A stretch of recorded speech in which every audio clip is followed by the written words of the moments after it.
Good morning and welcome to another edition of 15 Minutes of Flame.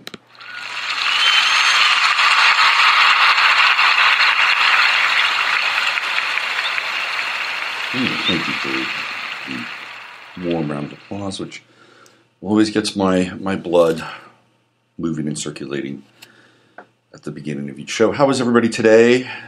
Just kind of still getting into my day. You ever have one of those moments where you kind of wake up at around 4:30? I'm sure you do. And you wind up visiting the restroom or something along those lines. And then you go back to bed and it's like 5 hours later you just feel completely and utterly spent. But hey, nothing that a strong cup of coffee with coconut oil, butter, maple syrup, and powdered maca won't cure. Still waiting for it to kick in, though. I drank the big, fat, full cup. So this is my new coffee. People say, oh, you've got to try your coconut, try the coconut oil and butter stuff. And I tried it without a little bit of sweetener. It's all right. It was okay. But I threw some maple syrup in there. And you put it in your blender. And it blends it and mixes it all up really nicely. And it actually tastes pretty good. And I've decided to add maca in that, to get that blended in there. So I've got a maca cocoa. So what's happening in the world today? Let's do a little recap here from yesterday's show. Two really interesting things happened during yesterday's show, or around yesterday's show. I'll get to the really weird part second. But the first part that really struck me, and it's because there was some kind of almost supernatural event happening during the show and after the show, that anomaly kind of grabbed everybody's attention. But I went on a riff about drugs and opioids in the United States and how it's a really, really terrible, brutal epidemic of legal and illegal consumption. I'm going to go on the record that the legal consumption of opioids has outpaced the illegal consumption of opioids, i.e. that would be shooting of heroin. It's much easier now to go out and get OxyContin or any of the other opioid clones that are easily and readily available from your local drug pusher with 3 initials in front of it. See, I almost said it. I could get in trouble. But that store? That store, basically what's happening are the major drug chains are being under scrutiny because of the amount of opioids that are being prescribed through them. It is staggering. Staggering. And it's because a lot of people are really stressed out, traumatized, and now they're hooked. Look, I've never done these things. I've never had an opioid. I never had an opioid. The closest I ever came to having anything remotely like that was back in my teens, my pot smoking teens, when I had the stuff from Thailand called Thai stick, which was supposedly these buds that were on a stick, looked like rock candy, and then dipped in opium. That's about as close as I got. And I gotta tell you, I clearly remember those moments. And those moments were pretty blissful. So it's easy, I think, to have this kind of moment. Let's say you have a little bit of pain. Oh, I got this guy. I was in an accident. Well, the doctor writes a script, and boom, there you go. You've got yourself 30 oxys, and you're like, wow, this feels really good. Oh my God, I feel so relaxed. I haven't felt this good in a long time. I don't care if my wife's cheating on me. Fuck that. I don't care. Let me pop another oxy. I don't care if I lost my job. Let me pop another oxy. And that's how it works, because it feels so good. It feels really, really good when you check out like that. I'm sure it does. I can just project myself into that warm, wonderful cloud of oblivion, because the world is very difficult. It's very challenging, and it's not getting easier, and it won't get easier. I'm sorry to be the harbinger of bad news. It's not going to be easier. But the stakes are high, and you're here for a reason, and it's time to put on the big boy and big girl boots, because that's where planet Earth is right now. So I'm talking about the opioid stuff and what a big deal it is. And sure enough, yesterday, out comes Trump, and he's talking about the opioids, and he's talking about the problem, and out comes Sessions, and it's like, it's all of a sudden it's in the news. It's in the news. The problem with attacking that issue, the issue is systemic, and all drug issues are systemic. You have to get to the underlying cause beneath the addiction, and that's just basic understanding and comprehension about drugs. Get to the underlying cause. You get to the underlying cause, then you're in a much better place of dealing with it and cutting it off at the root. Now, sometimes all people need is a period of time, and they can kind of regain their equilibrium and get their life back. But this is a very hard time. Getting off of drugs in the 1980s is very different than getting off of drugs in the 2020s, or the 20 teens rather, and even in the 2020s. And it's because if you go back to the 80s, there theoretically were more opportunities in the 80s. There were more opportunities.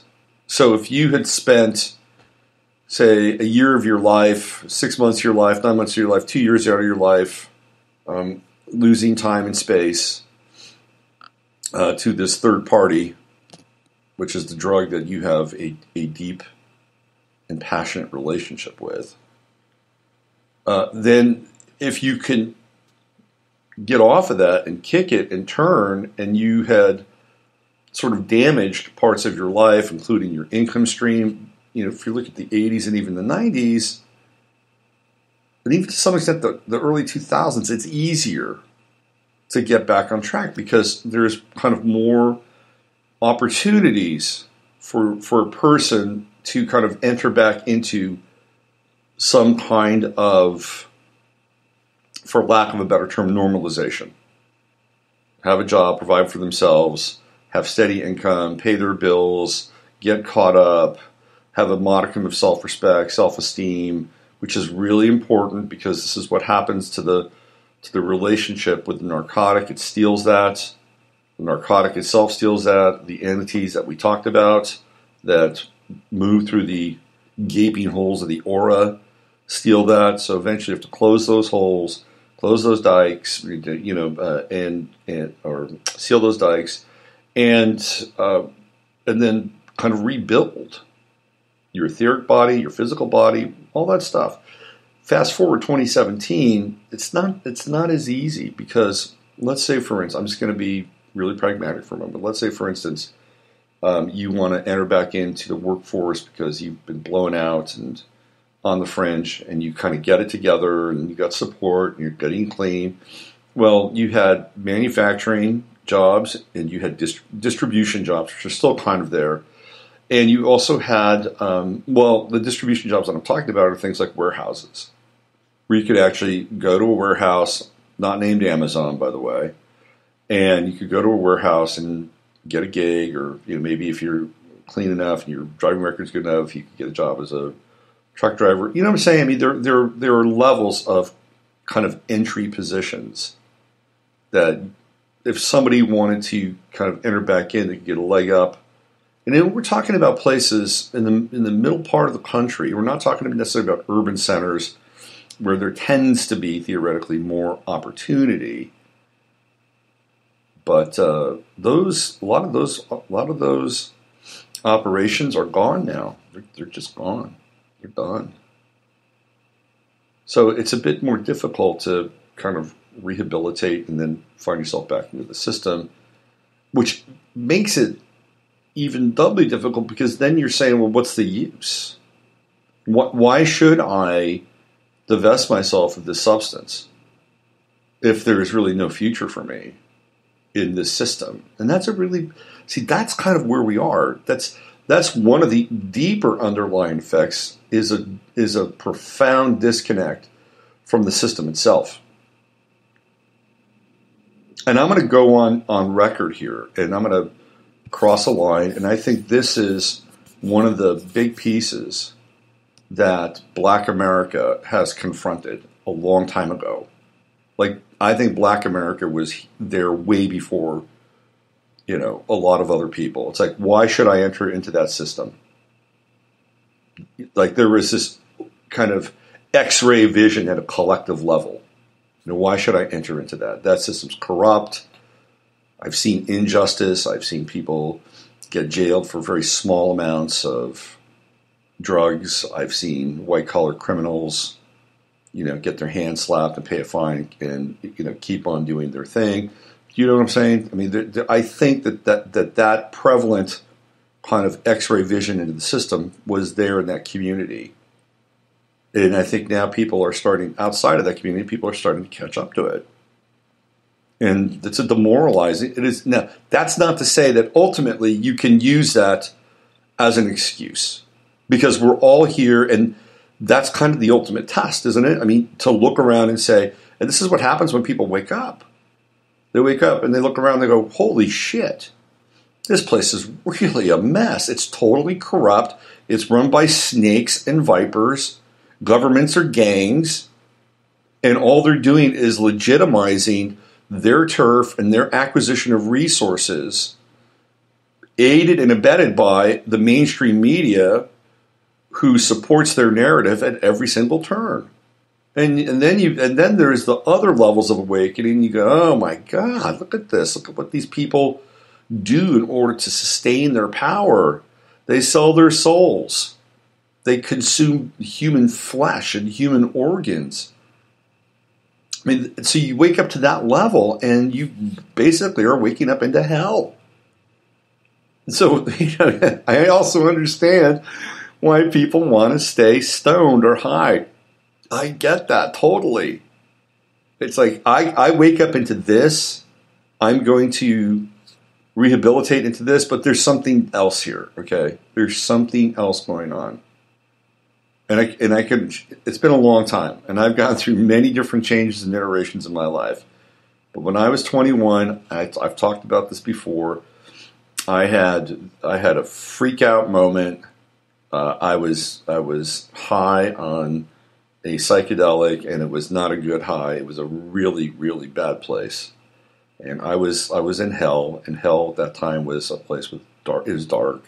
Completely dark, no light, no heat, no love, no nothing.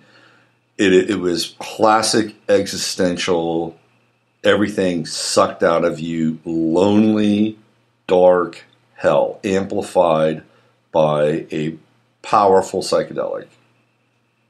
Because we have these feelings sometimes. Well, to have them on a powerful psychedelic and turn it up to 11, and then you get the picture. So I had an experience where I prayed my butt off to have rest and peace, and not only that, but during that time, it was like I was having, like when you die and you have the past life review.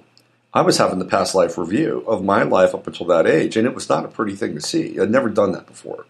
I'd never had the movie shown to me like that.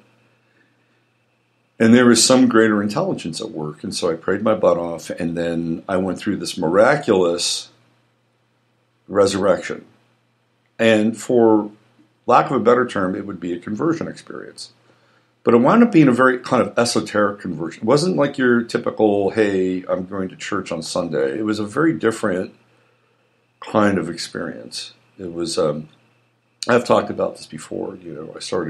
I was doing a lot of studying. I was reading a particular book, and I started to see auras and started to leave my body. And it was a very, very powerful time.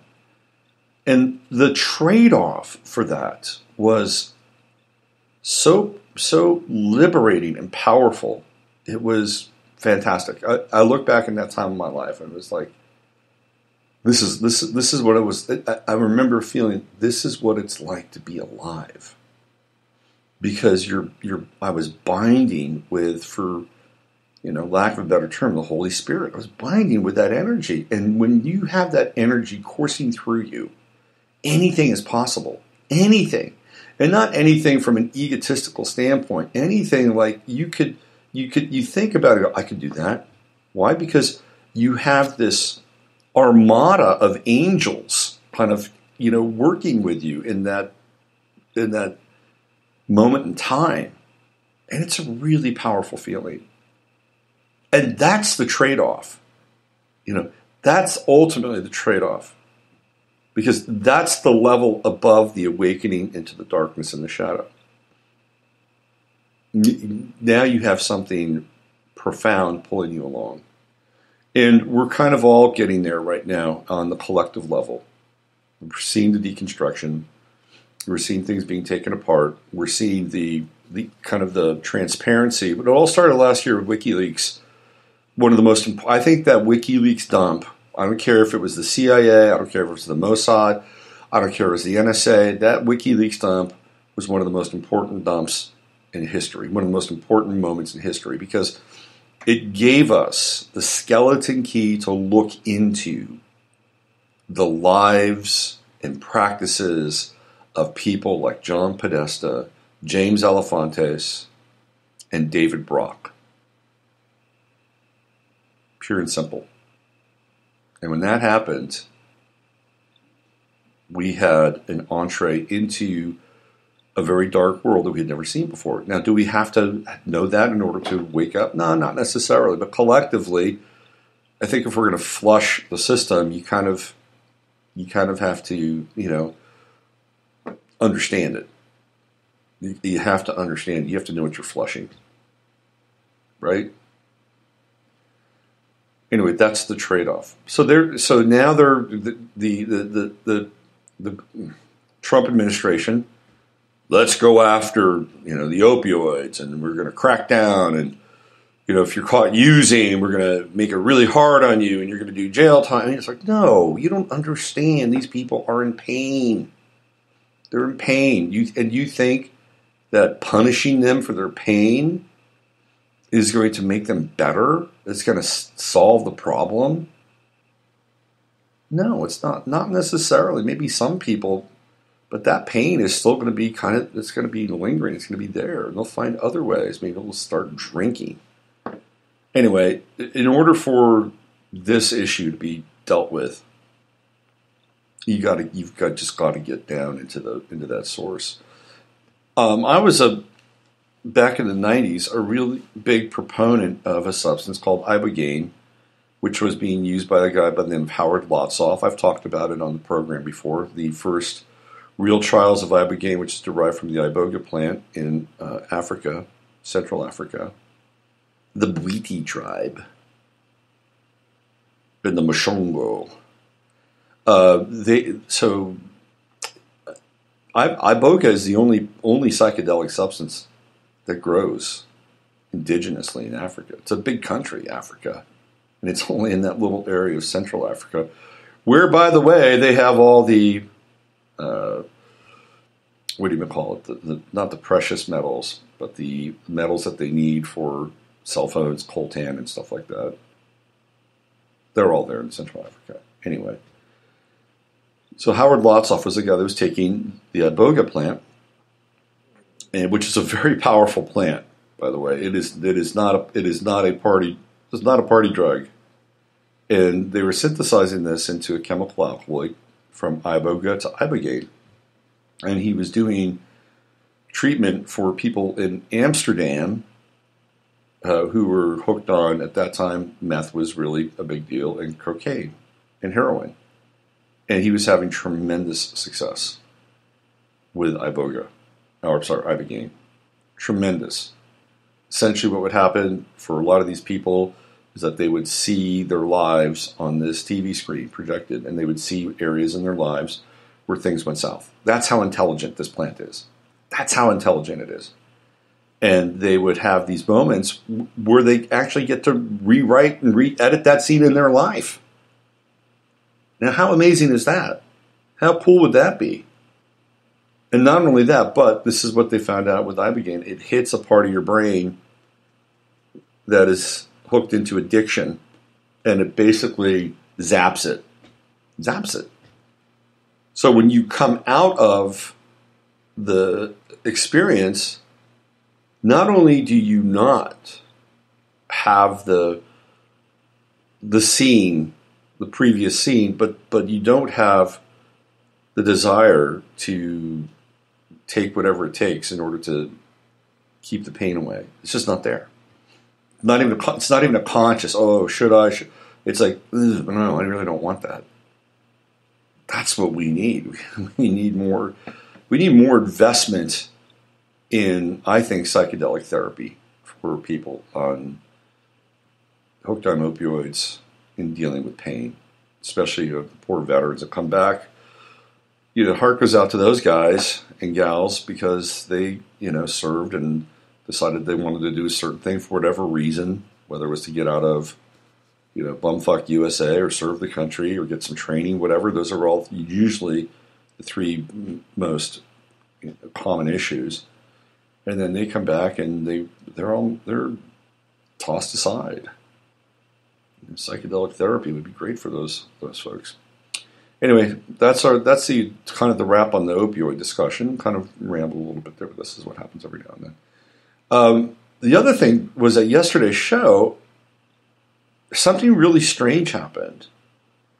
I was talking about this whole notion of spirits and beings and having holes punched in the aura and stuff like that. And like shortly thereafter, my cat came in. I have 2 cats.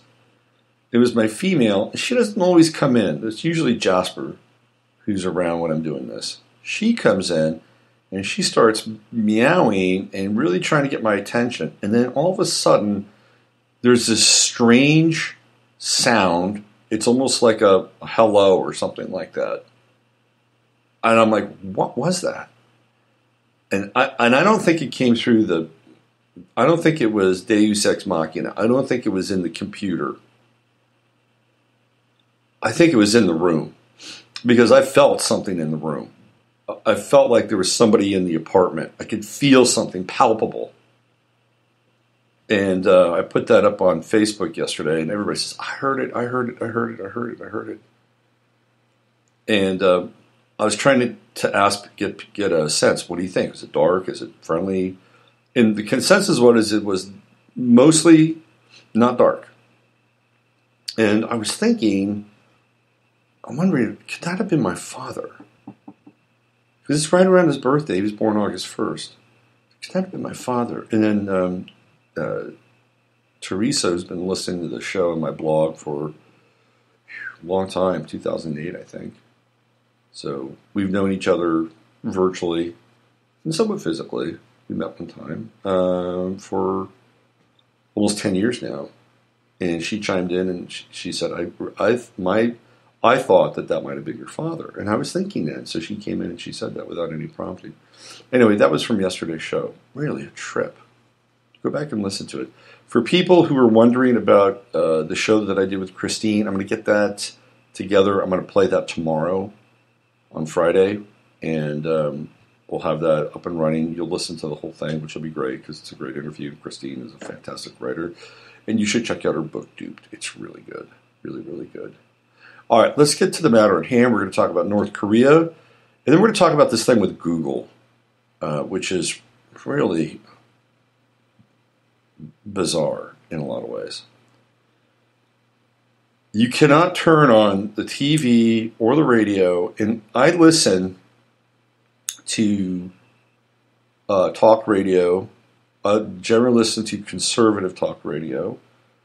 Only because I want to hear what these guys are talking about. I want to hear what policy points they're pushing because they are aligned with the current administration.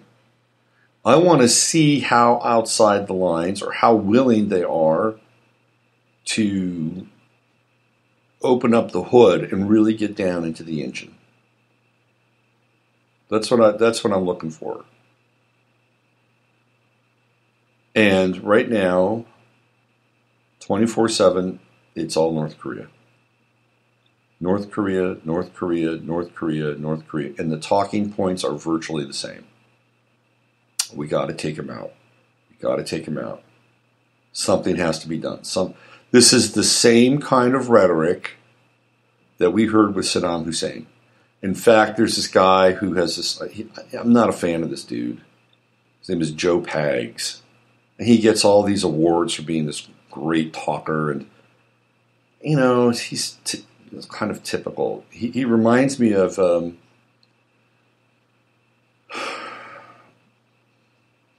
he reminds me of Rush Limbaugh right around circa 1995.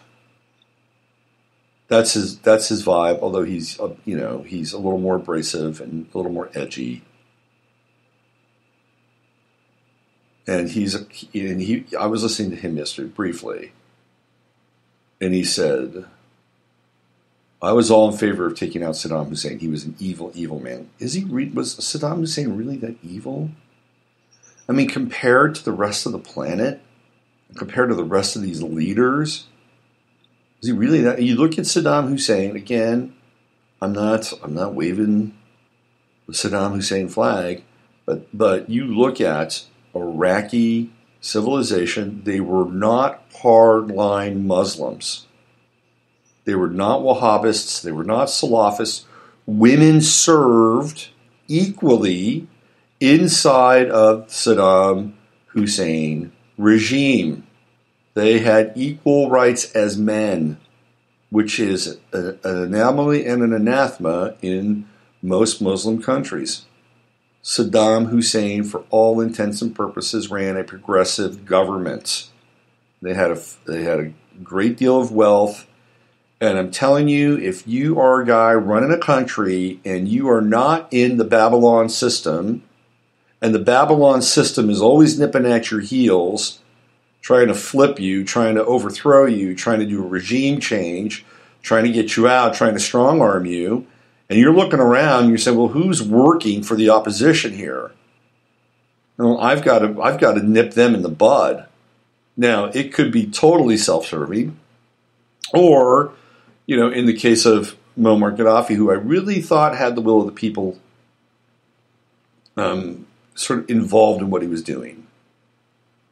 That there is that. Like, I'm going to protect these people because these locusts are going to try to snatch our resources, regime change this, flip this, and then basically have this as a vassal of the corporate state.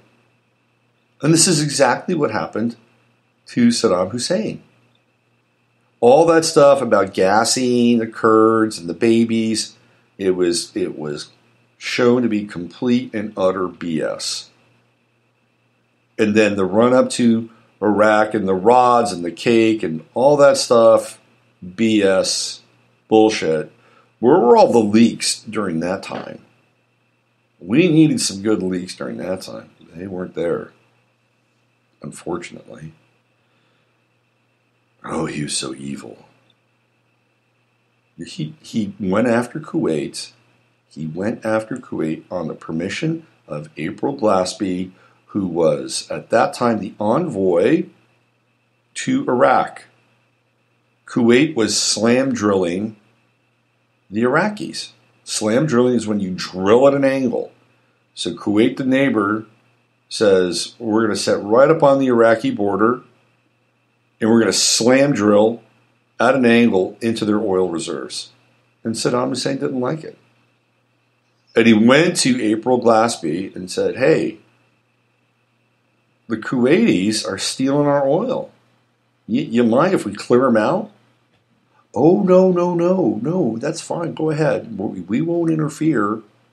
And of course, that was the pretext for war. Oh, look what they did to the Kuwaitis. Oh my God. Oh my God. But even months before that, they were marketing Saddam Hussein as being evil.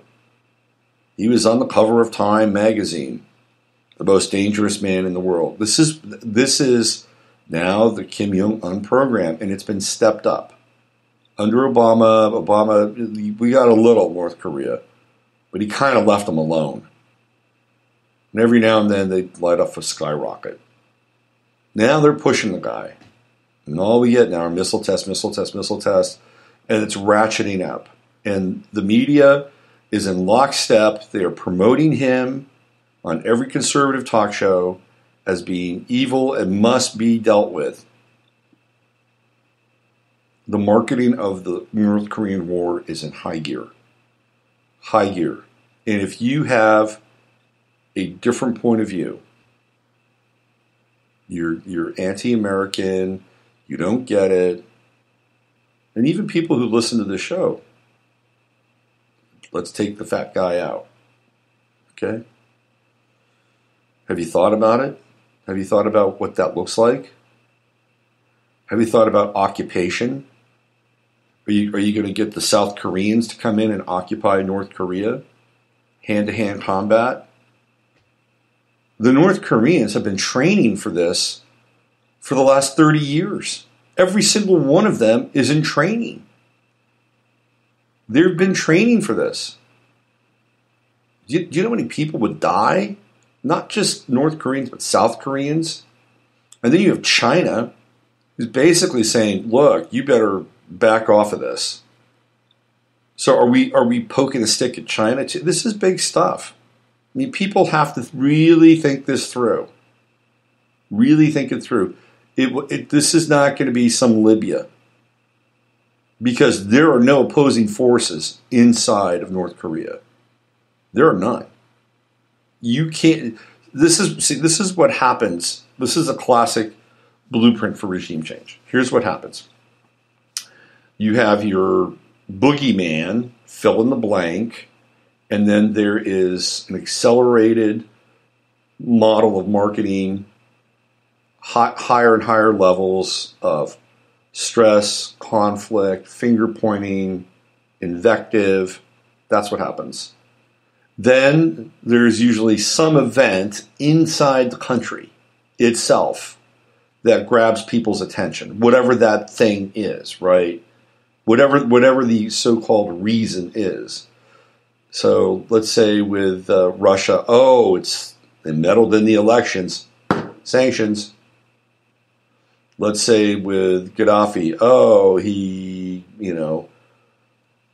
took out 250 or 300 people that wanted to overthrow him. Oh, he's an evil dictator. Sanctions. Sanctions are always the next step. They're always the next step. Because when you have sanctions, what happens? Sanctions are an act of war.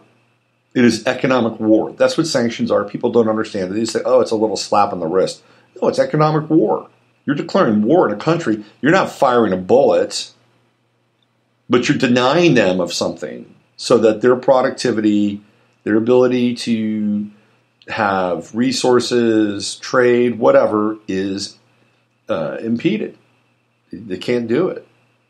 So then what happens? Then the people get restless.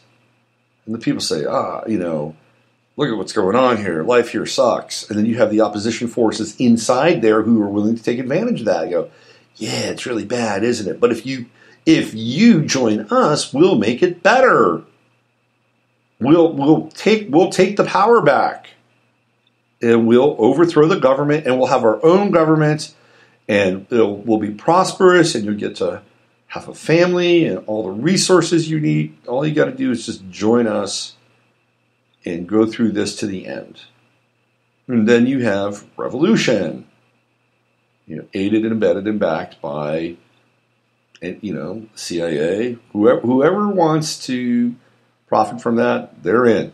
Cell phones, whatever, right? Look at the color revolutions. They were all planned. They were all staged. And they all met the the same kind of requirements that I'm talking about. Look at what happened in Egypt when they got Mubarak out. How did that start? People didn't have any bread. They raised the price of flour to the point where it was really difficult to purchase. And bread and flour are one of the main staples in the Egyptian diet. It goes a long ways. It keeps people fed. And once they raised the price of flour and grain, they just didn't have it. People got hungry and they got pissed off, and then all of a sudden here comes the color revolution. That's what happens. That's how it starts. The challenge with North Korea is there's no opposition. There's nobody inside that country saying, yeah, let's overthrow them. They are so loyal to Kim Jong-un. So loyal that they'll die. They will. I guarantee you, every single person in North Korea will die before they allow themselves to be absorbed by South Korea or China or the United States. And if you somehow manage to get a toehold in North Korea, that war could last a decade. Look at what's happened in Syria. And that's a country where Assad has extreme loyalists, right? They have loyalists, and they had this, the Syrian Liberation Army, and you had ISIS, and you had the Turks, and then you had the Israelis, and you had the Saudis, and they're all combining their forces to flip a country and a government that was probably about maybe 90-10. 90-10. Maybe 85-15. 85 Assad, 10-15 anti-Assad. And I'm thinking 10 might be generous. That's why they had to import the dissent. Try that with North Korea, where there's no dissent. And they've been fighting Syria for the past 6 years now? 7 years? That's how long that war has gone on? Try that with North Korea. The only way you can effectively eliminate North Korea is by completely wiping it out. And if you completely wipe it out, you're going to wipe out South Korea too. I mean, this is a really big deal. People don't think through this. And people of North Korea aren't going to wake up tomorrow and say, wow, Kim is really leading us down the wrong path. Let's go take him out. That's never going to happen. It's never going to happen. Never. They will destroy anybody or anything in the vicinity before they even allow that to happen. This is a problem. And here we have, and this guy, we got to take him out, go get him. They don't understand. People don't understand. It's much bigger. It is much, much bigger. So choke them off with sanctions, choke them off. North Korea's had so many sanctions, and they've figured out how to deal with it. They've found trading partners. One of their trading partners happens to be Iran, because Iran is one of the black sheep of the planet. They want to flip these countries so they can have their one world currency, the beast system. Got to flip them. I wish people would just wake up. Wake up.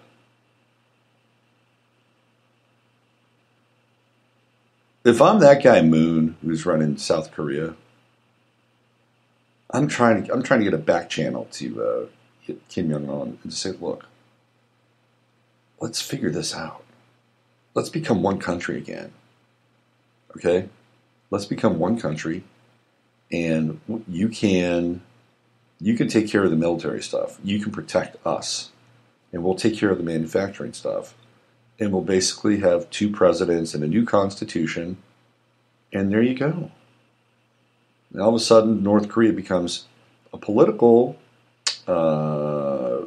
military, and economic force in that area, unlike any other country. I mean, that could be a really interesting scenario, theoretically. But I don't think it's going to happen. And I don't know what the solution is. But I can just tell you right now, they are full-on 24/7 marketing this war, which is unfortunate. It's not even the idea that we're going to go to war. it's the emotion that it stirs up that people get, we're pumping this emotion out into the collective. And that is just not healthy. Yeah, let's get it. We need more of that. It's just, you know what? I think ultimately we just need to chuck our TVs, man. I have a bare minimum of TV. I have this Sling. It allows me to watch basically sports. What it allows me to watch. And that's it. But we got to get rid of these sources and forces. Okay, let me just get into this Google thing really quickly. I'd like to spend more time with it. It broke on Tuesday, and that's when I ran the interview with Christine, which I had to pull, which I will put up tomorrow.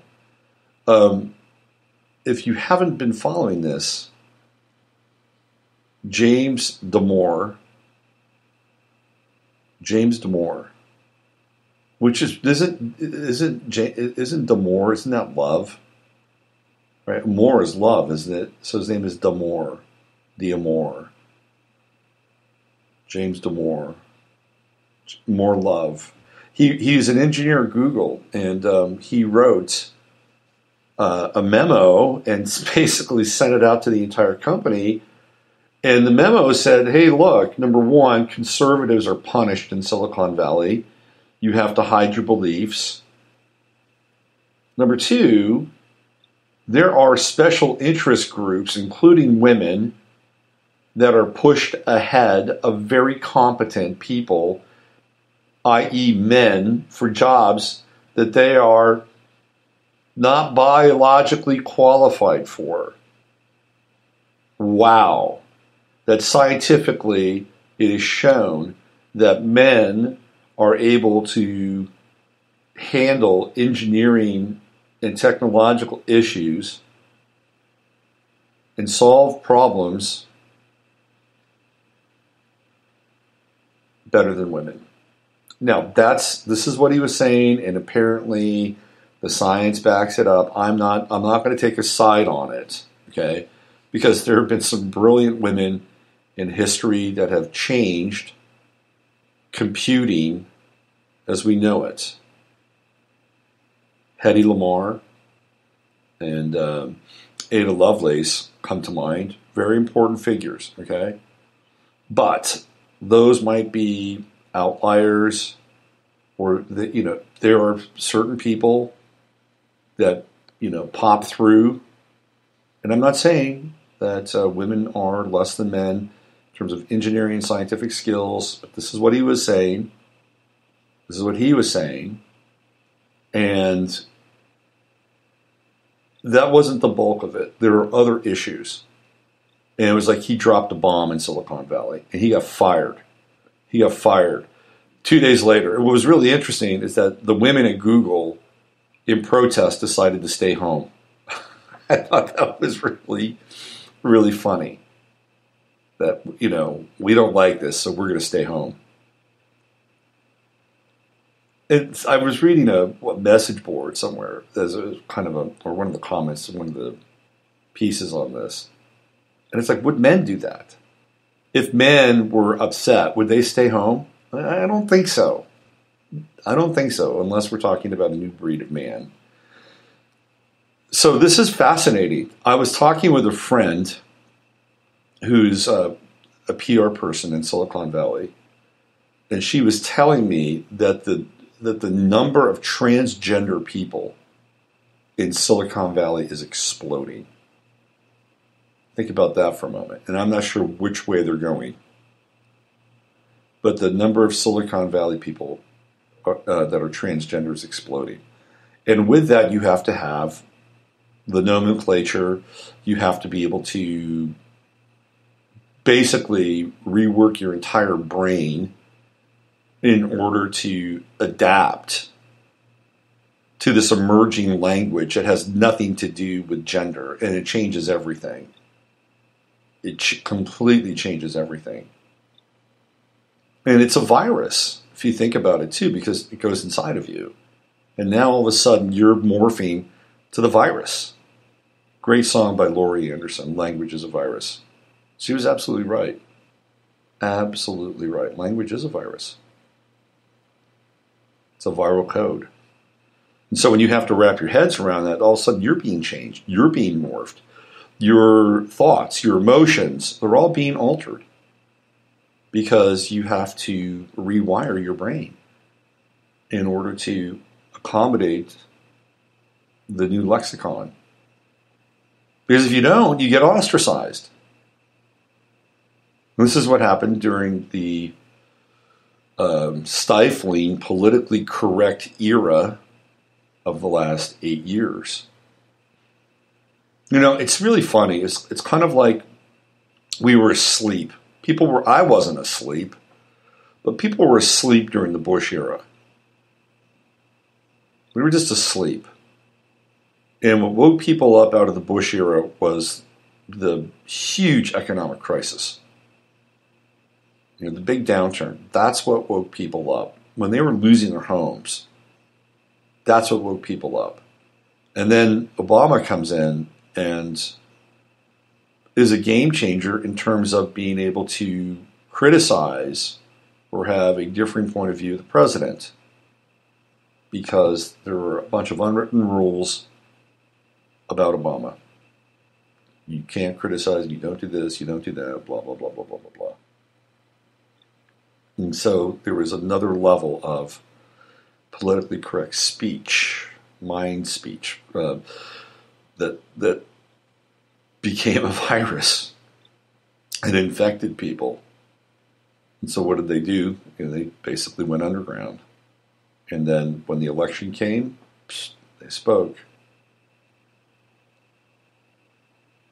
So this whole thing with this guy at Google is very interesting. He's going to sue Google now. This will be fascinating. You know, I don't know how it's going to go. I don't know the state of his contract. I don't know what it says. But if he gets a wrongful termination suit for that, and he makes a buttload of money if he winds up making, because this is an engineer and a tech guy. And let's go out. Let's say he stays at Google. He's young. Let's say he stays at Google for the next 20 years. We were talking millions and millions of dollars. I mean, he could be suing Google for $50 million. Not just the fact that he'd be losing lost wages, but the defamation and everything that goes along with it. It'll be a very interesting trial. Let's put it that way. But if he somehow wins, then will there be more people throwing their memos out to various companies? And then those companies kind of going live with those memos? I don't know. I don't know the answer to that. But it could be a game changer in some ways. Or he may just shut up and go away, and take his money and go live in Ibiza. Who knows? Interesting times. Am I right? I think so. We're here. We are here now. And things are heating up.